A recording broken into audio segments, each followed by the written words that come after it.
Hey there, Paul from Paterson Permaculture. Welcome to our beautiful farm. Over the last 2 years, we've been implementing our design. The design was put together with Jeff Lawton over at the Permaculture Institute, where we studied on his permaculture course. I'm also studying alongside Matt Power, the author of Permaculture Student. What we're going to be doing over the next several videos, we're going to go through some of the designs and what we've done to implement them. But for now, let's do a tour of the farm.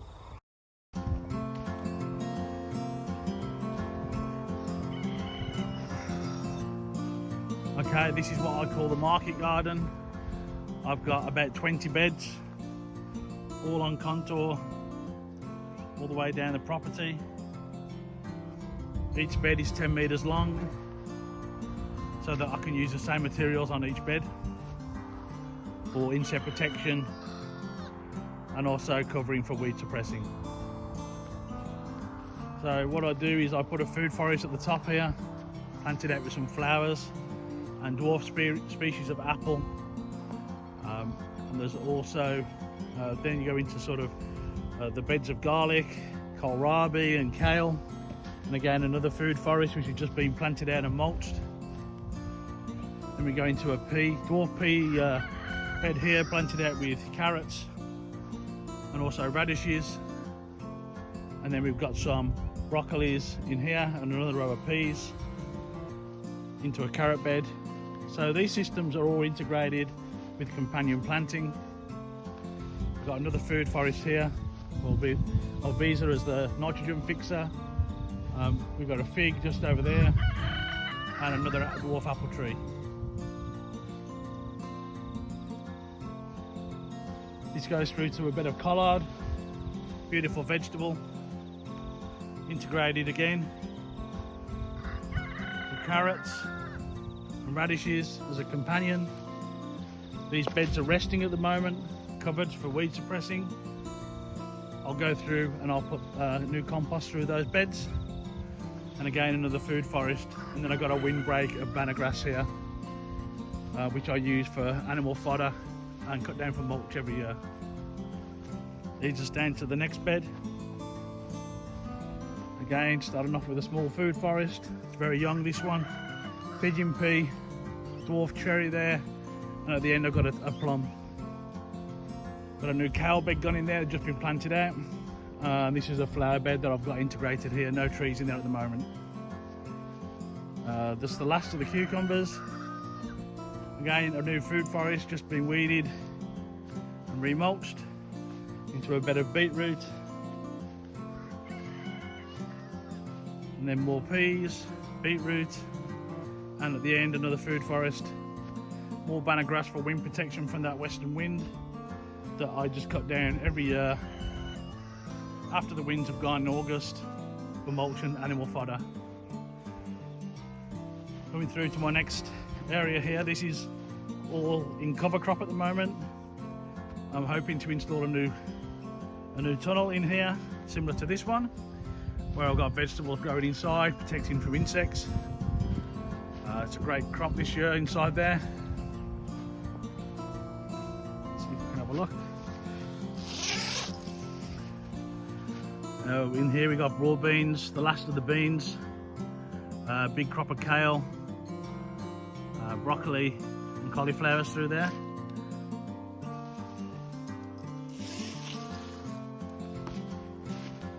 Into the nursery area. Not a bad view out of the nursery, makes the day go quicker. Going around, lots of seedlings to go in. Got an automatic watering system up there, so I don't have to keep watering, and the shade cloth just shades that afternoon sun in the summer to stop those drying out. A little bit more banner grass here, protect it from that westerly. Got a new bed in the front. I'm just having a few waterlog issues in this bed at the moment. Does get a lot of runoff from the driveway.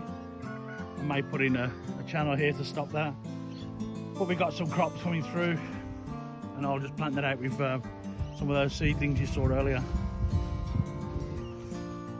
Had the chickens in the front there, just grazing on the pasture. Followed the sheep have just come out of there. Chickens are going through now, just reinvigorating that land. This is my tree growing area. I'm growing my own timber. Got some acacia deal barter in there. Hopefully I'm going to be able to coppice that. Again, banner grass, fodder, and also mulch. Also creates a nice windbreak for the front veggie area, where I've got a new food forest. Just got in here on a swale. Just tied it up. Got a Malabar chestnut in here, an acacia, geranium, some chestnuts, perennial peppers there, some fuchsias. What else do we have here? Queen Anne's lace, a bit of basil just going through, and a couple of pomegranates. You do get a bit dry up this end, close to the tree. And I've got a nice little native forest here that's going to act as a noise break, hopefully, just from that main road. And these new market gardens are all in cover crop at the moment. Daikon radish, and I'll be tilling that in just to get the soil ready. And again, these two beds are just resting. Chickens at the top of the system. Nutrients are all washed down, and above those guys, another food forest.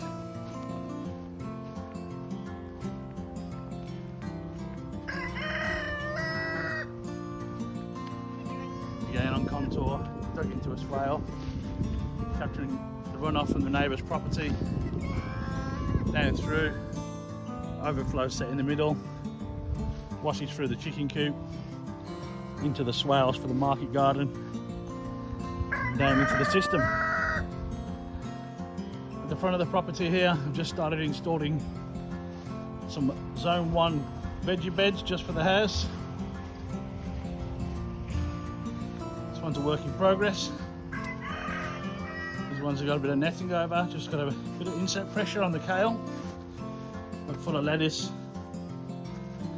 And again, silver beet, lettuces and some spinach in there, solely for the house. I hope you've enjoyed this video so far. In future videos I'll go through in a bit more detail of how I put these systems together, and what I've done for the design and what things I've changed, and just help you along to understand how to implement a design.